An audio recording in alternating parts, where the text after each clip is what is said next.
Alhamdulillah nahmaduhu wa nasta'inuhu wa nastaghfiruh wa na'udzu billahi min syururi anfusina wa min sayyiati a'malina may yahdihillahu fala mudhillalah wa man yudlil fala hadiyalah.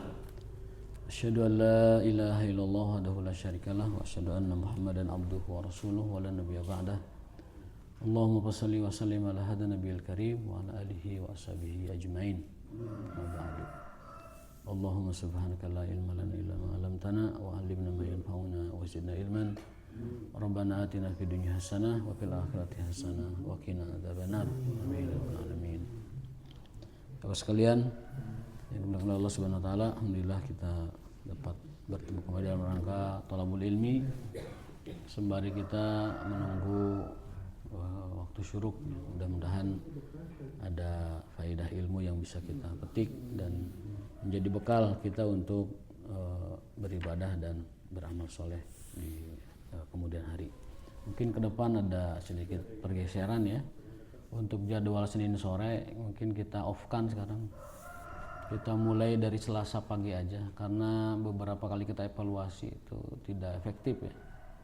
Tidak efektif dan kondisi lagi pada lelah juga. Kemudian pesertanya juga sekian orang, kemudian materinya juga ya kurang keras. Jadi memang efektifnya dari Selasa subuh sampai ke Jumat. Jadi untuk Riyadhus Shalihin kita off-kan, digeser dengan tafsirnya ke tempat hari Jumat. Insyaallah kita akan mulai pekan depannya. Jadi ya. Senin malam nggak ada lagi. Karena Cawerang jemaahnya. Pesertanya Cawerang.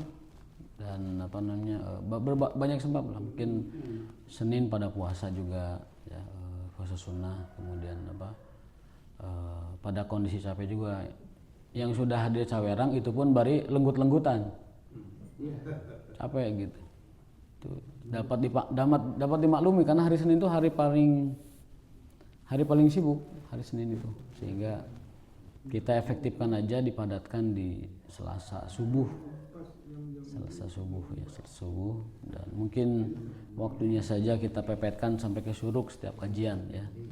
Itu juga lumayan ya, 10 menit kali 40 menit itu satu kajian juga.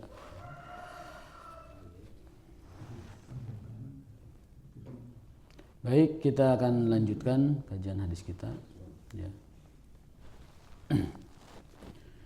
Bismillahirrahmanirrahim. Masih bab jihad, tetapi ini perluasan ya dari bab tersebut.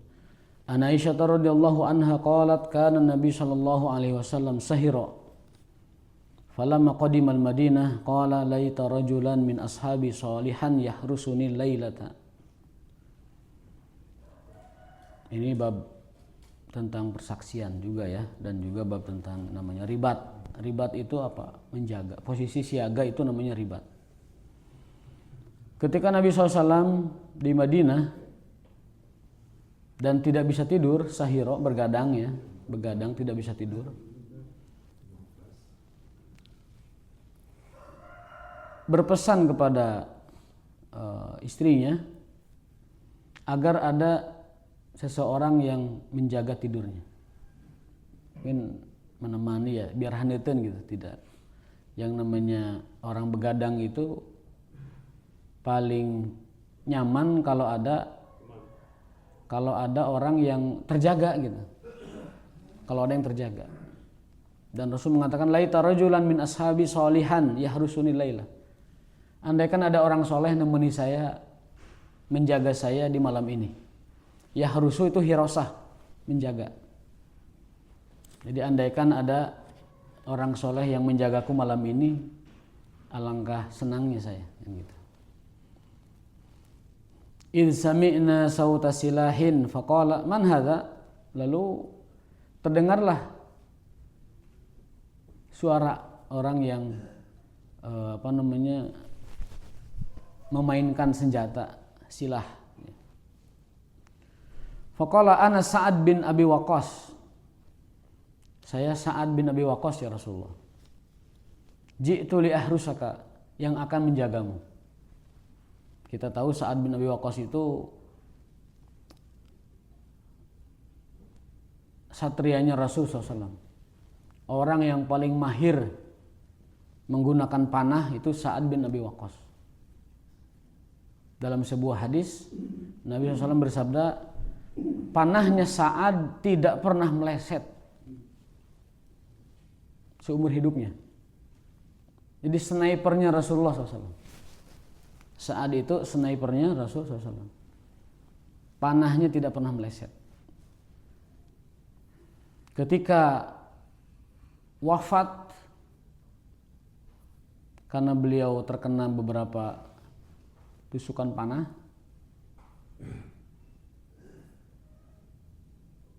itu darah bercucuran dari badannya di tenda beliau. Dan ketika wafat Rasulullah SAW sampai bersabda, sungguh kematiannya menggoyangkan, mengguncang arasy Allah Subhanahu wa taala. La mauta Sa'din zalzala arsyur rahman. Kematian Sa'ad ini mengguncang arasy Allah. Zalzala arsyur rahman. Kenapa Sa'ad begitu besar ya kedudukannya di sisi Allah Ta'ala, sampai ketika wafatnya itu menjadi terguncang arasy Allah, sesuai dengan kesaksian Rasulullah SAW. Karena Sa'ad ini banyak sekali jasanya kepada Islam. Banyak sekali jasanya kepada Islam. Ketika Rasul datang ke Madinah, Sa'adlah yang menjamin keamanan Rasul SAW. Selain dia adalah pemuka kaum Ansor, beliau juga adalah orang yang paling menjaga Rasul SAW. Jadi tidak ada musuh di Madinah yang berani kepada Rasul, karena di sana ada Sa'ad bin Abi Waqqas. Dia tentunya dijaga oleh Allah, karena dalam ayat sebutkan wallahu ya'simuka minan nas. Allah lah yang menjagamu dari kejahatan manusia. Secara umum itu wallahu ya'simuka minan nas. Allah lah yang menjagamu dari kejahatan manusia. Nah, teknis penjagaannya itu dari Allah ya, dengan malaikat, dengan para sahabat yang menjaga beliau, dengan tadi orang-orang yang rela nyawa dan raganya dipersembahkan kepada perjuangan Rasulullah SAW. Termasuk bahkan yang menjaga beliau secara pribadi. Ada Zubair bin Awam yang merupakan hawari, penjaga setia Rasulullah SAW, orang lingkar terdalam Rasulullah SAW. Ada Sa'ad bin Abi Waqqas, snipernya Rasulullah SAW dengan panah, karena dulu kan panah ya. Itu cara Allah menjaga nabinya, rasulnya. Wallahu ya'simuka minan nas. Allah menjagamu dari kejahatan manusia. Jadi Sa'adlah orang yang disebutkan oleh Rasulullah SAW, andaikan ada orang soleh menjagaku malam ini, itulah Sa'ad orangnya, Sa'ad bin Abi Waqqas. Sampai tadi kematiannya berat bagi Allah Ta'ala, bagi Rasulullah SAW, hingga mengguncangkan arasy Allah Subhanahu wa Ta'ala. Ini beberapa pelajaran yang bisa kita ambil adalah satu, bahwa yang namanya orang begadang itu membutuhkan teman. Minimal ada suara. Makanya orang kadang membiarkan TV-nya nyala kan, supaya bisa tidur. Itu sebenarnya mencari itu haneuten gitu. Ada juga seperti cerita Abah waktu itu, kalau sudah malam dan nggak bisa tidur itu harus ada orang yang bangun gitu. Harus ada orang yang bangun baru bisa tidur. Jadi memang itu manusiawi ya kalau kita begadang. Yang sebenarnya begadang itu bukanlah perkara baik, tetapi kadang orang-orang sesekali itu nggak bisa tidur. Sesekali nggak bisa tidur. Sunnahnya tidur itu pada Isya langsung blek, sak, bangun sepertiga malam gitu. Itu artinya nama mubakiron wastaiqadha mubakiron. Tidur dengan segera, bangun dengan segera. Itu afdalnya. Ya, itu afdalnya. Tetapi kadang-kadang kan ada masalah, ada sesuatu yang membuat kita begadang kadang-kadang. Yang jelas pada prinsipnya pembicaraan hadisul lail, pembicaraan ba'da isya itu hakikatnya sebenarnya itu makruh. Ya. Beraktivitas atau ngobrol setelah isya itu pada dasarnya hukumnya makruh. Itu kesepakatan para ulama itu berdasarkan hadis-hadis bahwa Nabi SAW tidak menyukai pembicaraan ba'da isya. Jadi itu makruh jatuhnya, sebaiknya ditinggalkan. Illa an amraini, kecuali dalam 2 perkara. Yang pertama adalah yahummuhu amrul ummah, mengurusi urusan masyarakat.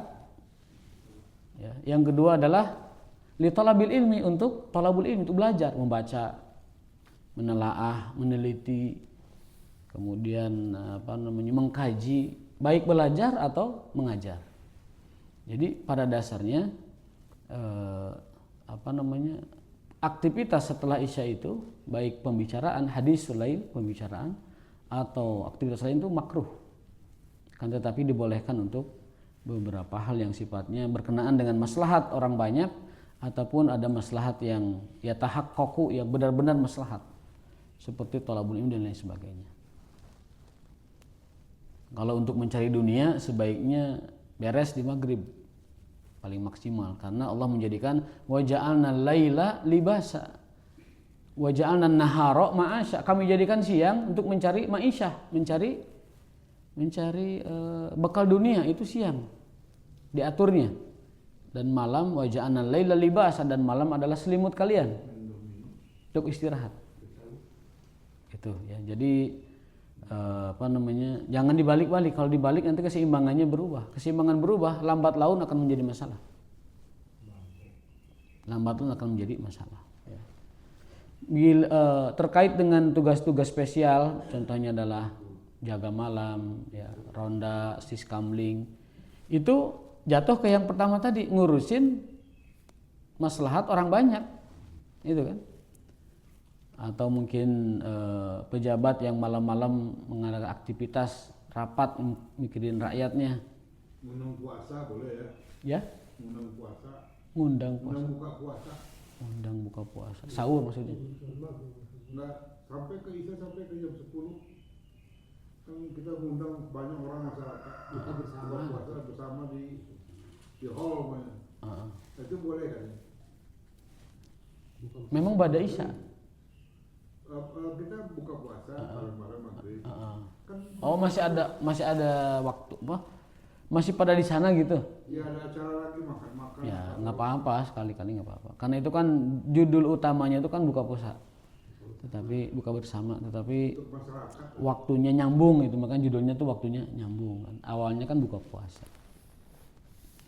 Cuman kalau bukber yang sekiranya mengganggu puasa sebaiknya dikurangi. Kadang puasa kita itu jadi habis di jalan karena ada bukber. Kita tahu sendiri kalau bulan puasa itu macetnya luar biasa. Dari sini ke Imarat aja biasa cuma 15 menit, kadang 2 jam. 1 jam itu macetnya, madadnya itu luar biasa. Macet banget. Maka ke depan mah jadwal bukber yang tidak signifikan itu mendingan enggak usah diadain lah. Itu membuang waktu puasa kita, mengganggu waktu puasa kita. Maghrib kadang keteteran juga ya, tarawih kadang nggak keburu karena habis di jalan, jadi kurang positif.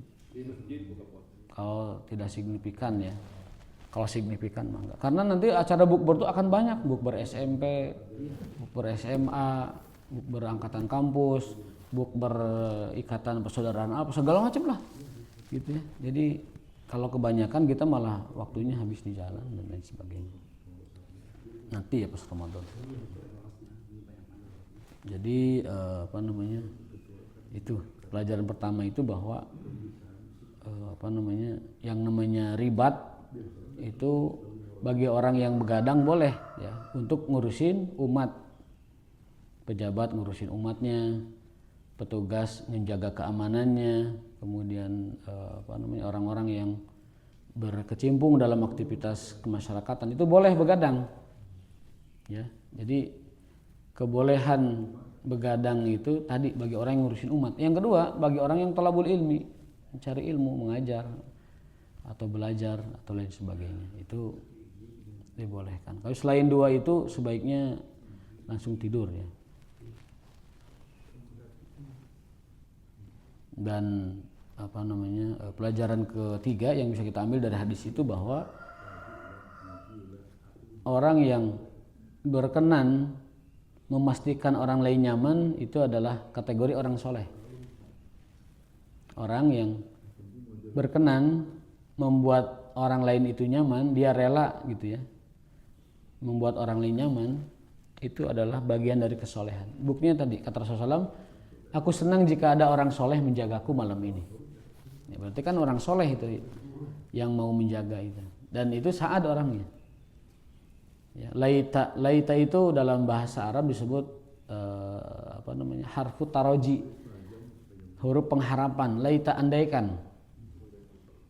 Laitani kuntu turoba, andaikan aku jadi tanah saja biar tidak dihisab misalkan. Jadi itu namanya harfu taroji atau harfu roja, huruf pengharapan. Andaikan ada orang soleh menjagaku malam ini, sangat senang rasanya. Dan itu adalah satu. Pelajaran keempat yang bisa kita ambil dari hadis ini adalah keutamaan sahabat. Ya. Keutamaan sahabat yang dalam hadis ini terutama adalah Sa'ad bin Abi Waqqas. Nah, wana man Nabi SAW, akhirnya Nabi bisa tertidur. Ya, jadi tadinya begadang nggak bisa tidur, dijaga oleh sahabat beliau, kemudian akhirnya beliau tidur dengan pulas. Ya. Ini sekali lagi kita bisa membuat nyaman orang lain adalah sebuah kesolehan.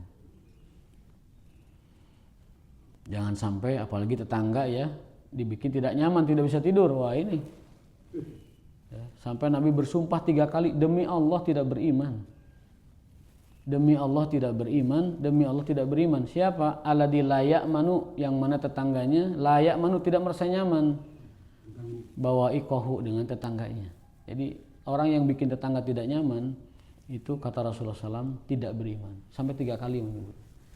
Ya, jadi harusnya bikin orang nyaman, tidur dengan nyaman, istirahat dengan nyaman, dia malah main bola, karaoke, ya. Kemudian bebeledagan, petasan, ya. Nah itu, maka kata Nabi, demi Allah tidak beriman orang kayak gitu, wallahi la yu'min, sampai 3 kali. Banyak yang disepelekan oleh kita umat Islam. Padahal kalau dijaga itu luar biasa ya. Ada bertetangga dalam Islam.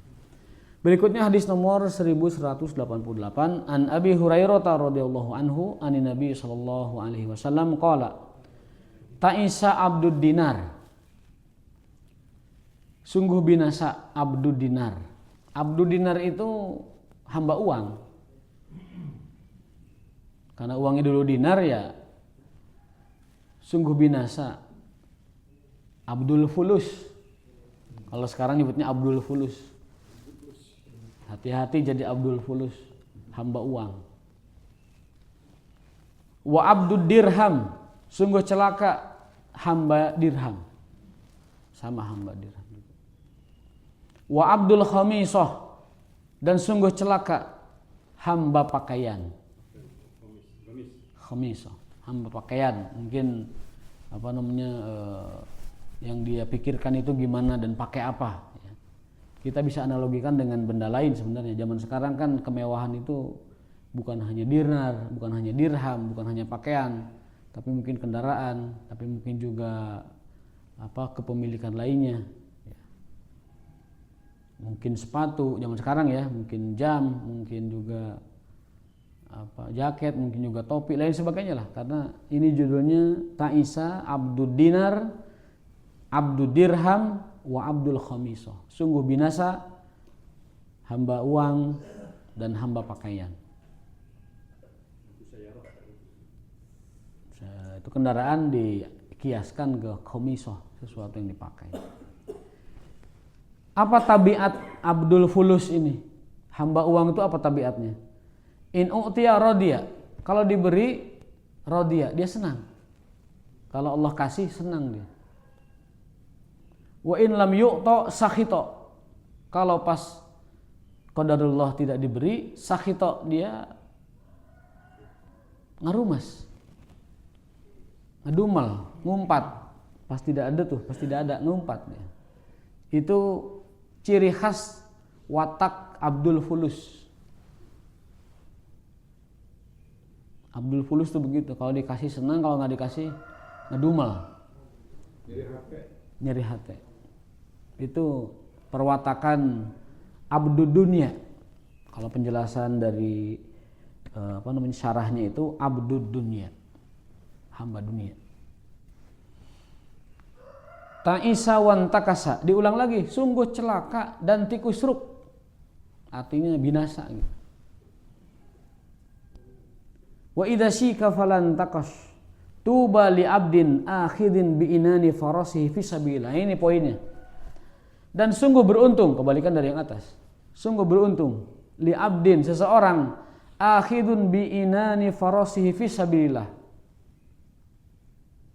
yang berjuang di jalan Allah, ash'asa ra'suhu, sampai rambut kepalanya itu kucal, mughbaratun qadamahu, dan kakinya berdebu, saking sungguh-sungguhnya dia berjuang. Jadi Allah memuji orang yang berjuang di jalannya, baik jihad qital atau jihad yang sifatnya sosial, jihad modern ya. Yang sampai membuat dirinya itu tadi rambut kepalanya jadi kucel, terlihat capek gitu ya. Kemudian kakinya itu berdebu. Kalau sekarang mungkin sendalnya kotor, sepatunya kotor ya. Karena dia sungguh-sungguh dalam bekerja. In kana fil hirasah, kana fil hirasah, ini poinnya. Orang tersebut kalau ditugaskan di penjagaan, dia penjagaan. In kana fil hirasah, kana fil hirasah. Kalau ditugaskan jaga dia. Wa in kana fis saqati, kana fis saqah. Kalau ditugaskan di belakang, dia fokus di belakang. Artinya apa? Orang ini loyal dengan tugasnya.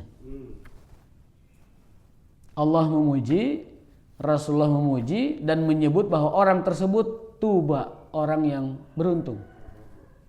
Orang beruntung adalah orang yang berjuang atau berbuat dalam kebaikan dan dia fokus loyal dengan tugasnya. Sungguh-sungguh. In kana fil hirasah, kana fil hirasah. Wa in kana fis saqah, kana fis saqah. Kalau ditugaskan di depan, dia fokus di depan. Kalau dia tugas di belakang, tugas di belakang. Karena ada orang yang tugasnya itu pacorok, Pak.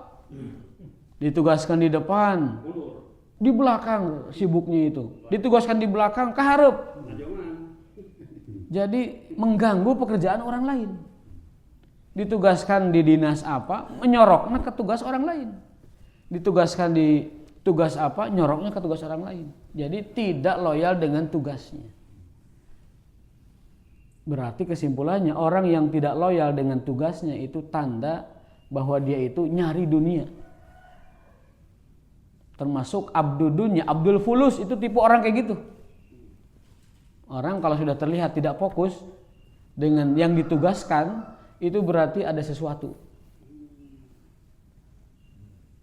Sama ini dong Ustaz, dengan pepatah Ingat Sosun Todo, Ingmat dia mangun kaso tuturi hendayari, itu sama konsepnya dengan Islam. Bisa jadi. Kan ada kan orang yang dia tuh menteri apa tapi ngurusin apa gitu. Dia itu kepala apa ngurusin apa, dia itu pekerja apa ngurusin apa. Nah, itu tidak terpuji. Kata Rasulullah SAW, tuba, sungguh terpuji, sungguh baik li abdin, seseorang yang dia berjuang di jalan Allah, rambutnya sampai kucel karena terus di medan perang, kalau konteksnya perang ya, dan kakinya berdebu di jalan Allah, tapi dia loyal dengan tugasnya. Kalau dia di depan, dia di depan. Kalau dia di belakang, dia di belakang. In ista'dzana lam yu'dzan lahu wa in syafa'a lam yusyaffa' lahu.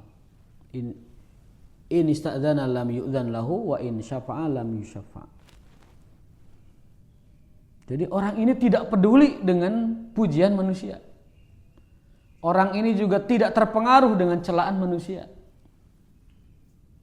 mau dia dikatakan negatif, mau dia dikatakan positif, bagi dia tidak peduli. Si fulan mah begini, dasar jelema teu apal duit misalkan. Dasar jelema teu hayang beunghar, apapun lah sebutannya. Karena dia loyal dengan tugasnya, karena dia loyal dengan amanah yang diberikan kepadanya, mungkin dia tidak kaya. Tapi itu sholat nih, nggak apa-apa. Wajib sholat. Sholat mah modal utama. Kayak supir angkot tuh bagaimana keras. Tidak ada perbuatan baik diterima Allah kecuali sholatnya sempurna. Tidak ada perbuatan baik diterima Allah kecuali sholatnya sempurna. Kan ada hadisnya, ingkanat wujidat kamilatan, kalau sempurna sholatnya 5 kali, kubila sairu amali, amal lain akan diterima.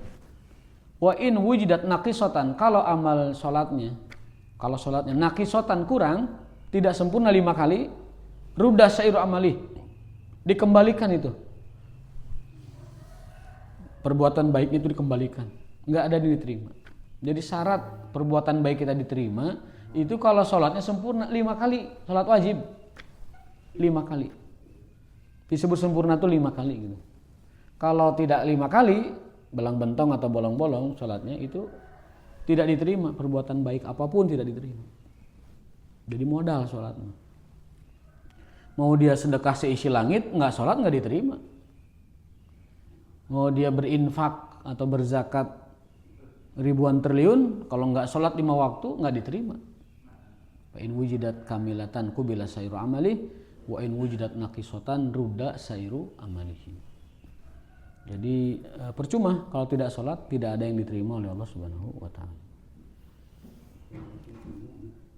Nah, orang seperti ini yang loyal dengan tugasnya, orang seperti ini yang loyal dengan jabatannya, dengan pekerjaannya, kalau dia seorang pekerja, loyal gitu dengan jabatan, dengan tugasnya, maka dia disanjung oleh Rasul sebagai tuba, sebagai orang yang beruntung. Ya.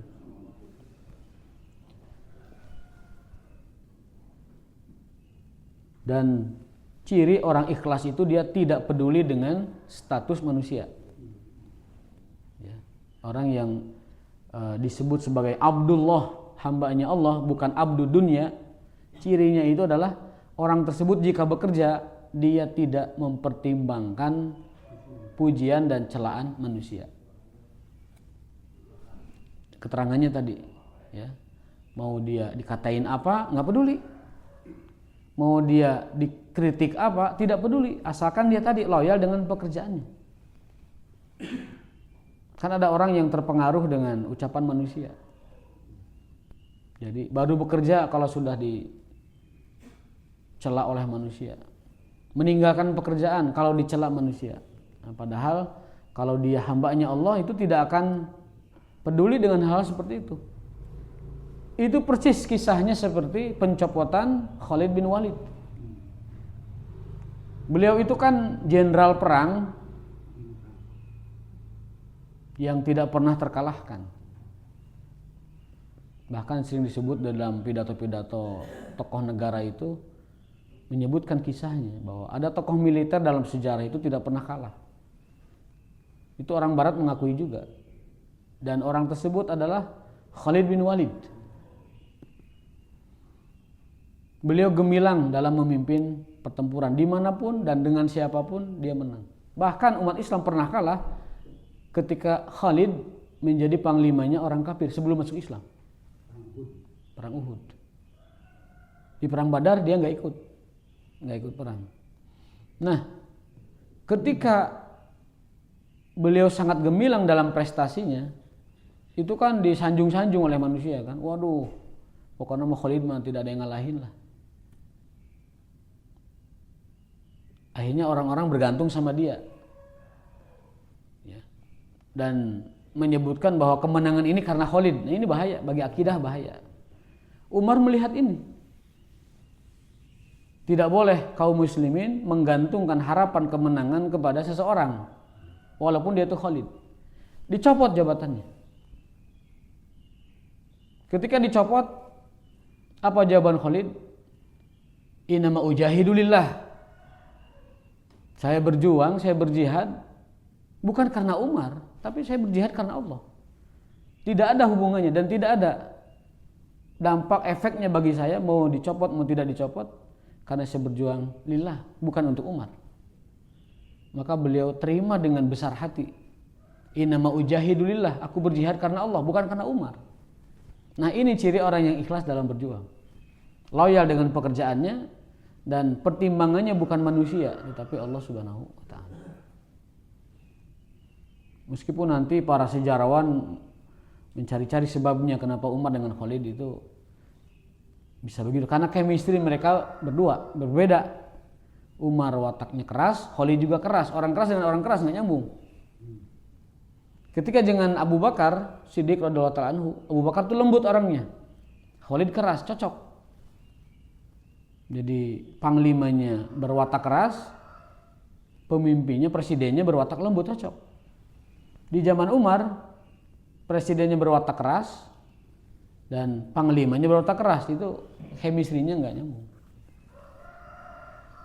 Ada yang menjelaskan seperti itu, tapi pada hakikatnya Umar bin Khattab sebagaimana penyataannya mencopot dia, aku khawatir manusia mengandalkan harapan kepada Khalid bukan kepada Allah Subhanahu wa taala.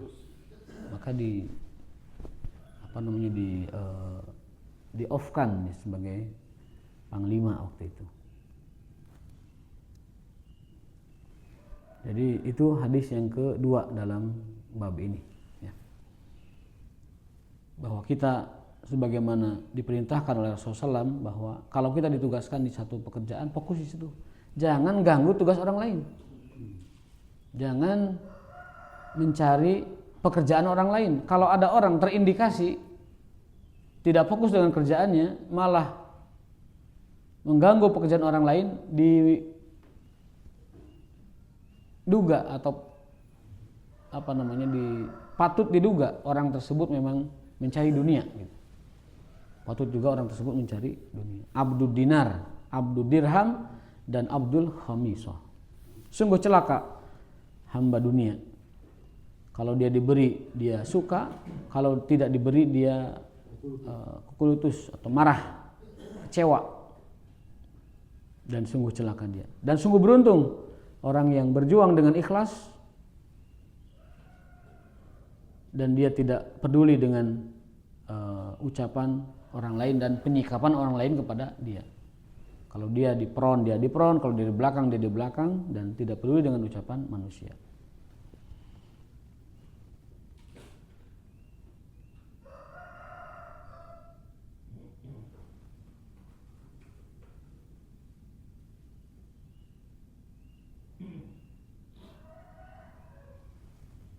Nah,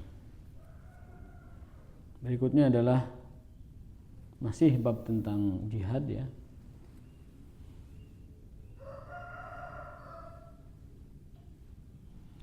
An Mus'ab bin Sa'ad rahimahullahu taala qala ra'a Sa'ad radhiyallahu anhu anna lahu fadlan ala man dunahu. Faqala Nabi sallallahu alaihi wasallam hal tunsaruna wa turzaquna illa bidu'afaikum.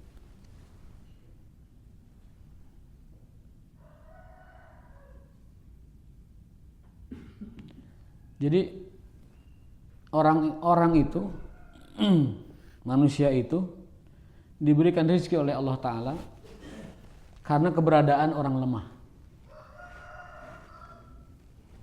Hal tunsoruna wa turzakuna, kalian itu ditolong Allah, diberikan rezeki, limpahan rezeki oleh Allah Ta'ala, bidu'afa illa bidu'afaikum, karena ada orang-orang lemah di sekitar kita.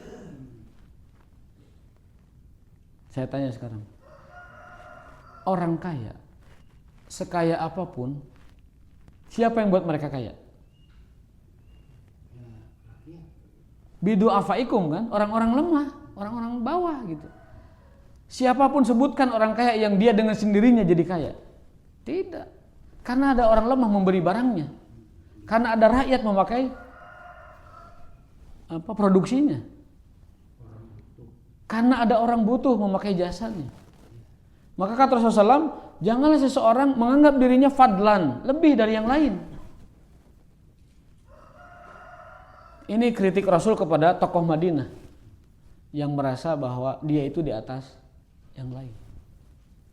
Maka kata Nabi, kalian itu begini jadi begini, kalian itu jadi begini, kaya, menjabat, punya sesuatu, itu karena orang lemah di antara kalian. Adanya pejabat karena ada rakyat. Adanya orang kaya karena orang yang membeli produknya, memakai jasanya. Maka jangan pernah di antara kita melihat ada fadlan, ada keutamaan, alaman duna di atas yang lain atau dibanding yang lain, nggak boleh. Itu arti pertama dari hadis ini, bahwa kalian diberi rizki, kalian dilimpahkan karunia Allah semata-mata sebenarnya itu karena jasanya orang kecil. Apapun jabatannya, seberapapun kekayaannya, sehebat apapun kedudukannya, itu semata-mata karena ada orang kecil membuatnya begitu. Taruhlah sekarang orang terkaya siapa sih? Mang Elon ya? Elon Musk itu. Bah Elon.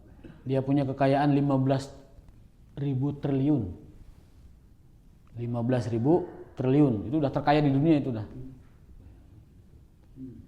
Punya X-Space, perusahaan antariksa. Dan dia menguasai 65% satelit dunia. Jadi satelit yang ada di angkasa itu 65% punya dia seorang. Yang lain-lainnya mah punya negara masing-masing. Indonesia punya berapa, Singapura punya berapa, Eropa berapa. Itu masing-masing negara punya 3, punya 4, punya. Nah, dia sendiri menguasai 65% satelit yang ada di luar angkasa. Kekayaannya berapa coba? Tapi kalau kita telusuri, tetap pengguna dia tuh orang kecil juga. Yang membeli sistem komunikasi Starlink yang masyarakat yang beli. Oke, yang belinya negara. Emang negara buat siapa? Kan buat masyarakat yang beli nanti jasa telekomunikasinya. Taruhlah satu negara beli satelit ke Mang Elon. Oke. Negara yang bayar. Iya, negara yang bayar, tapi negara bayar pakai uang siapa? Pakai orang rakyat. Untuk siapa itu saluran telekomunikasi? Untuk masyarakat. Akhirnya yang beli kita-kita juga. Jadi kesimpulannya yang membuat Mang Elon bisa jadi orang terkaya di dunia nomor 1 sekarang dengan kekayaan 15.000 triliun, itu kita-kita juga yang membeli produknya. Mungkin lewat negara beri satelit, atau mungkin kita yang langsung pakai jasa Starlink, langsung beli secara online jasa. Bill Gates juga sama, dia menjadi kaya raya dulu pertama, sekarang kegeser sama Mang Elon Musk itu. Sama, dia jual apa? Perangkat lunak, yaitu Microsoft. Siapa yang beli Microsoft? Kita-kita juga. Baik yang bajakannya atau yang asli, kita-kita juga. Taruhlah yang beli kantor, siapa yang pakai kantor? Kita. Untuk siapa? Untuk melayani masyarakat. Kita juga yang buat mereka kaya. Jadi kata Rasul, tidak ada orang yang diberi kedudukan atau jabatan atau di sini adalah kekayaan kecuali karena ada orang kecil. Maka tidak boleh ada yang sombong karena dia begitu jasanya orang kecil.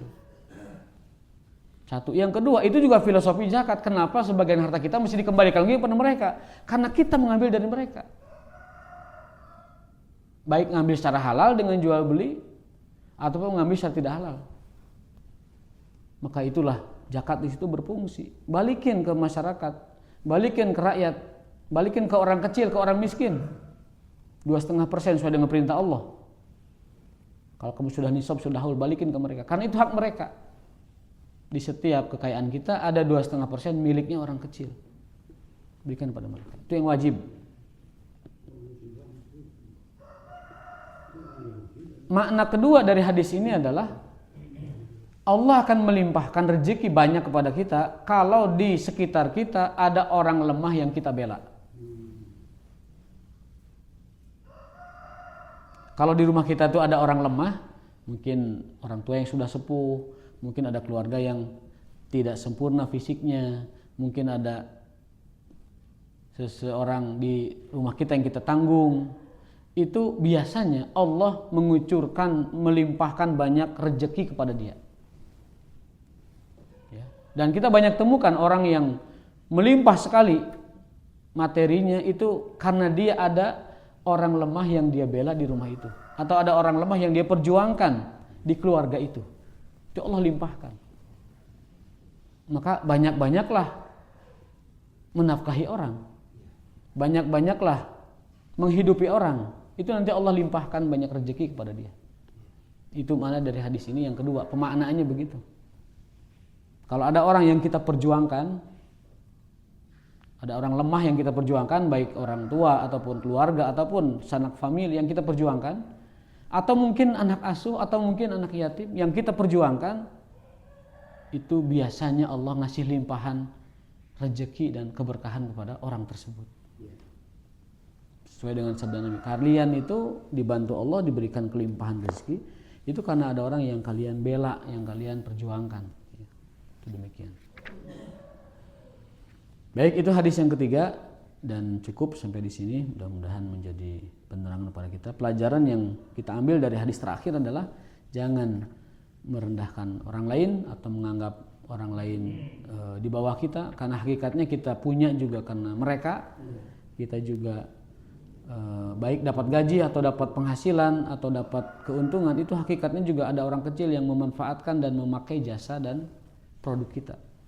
Kalau produknya tenaga ya tenaga, kalau produknya fisik ya fisik. Itu semata-mata karena ditolong orang kecil. Jadi orang kaya itu ditolong orang kecil, maka sudah sepatutnya kalau orang kaya menolong orang kecil. Dan pelajaran yang berikutnya adalah bahwasanya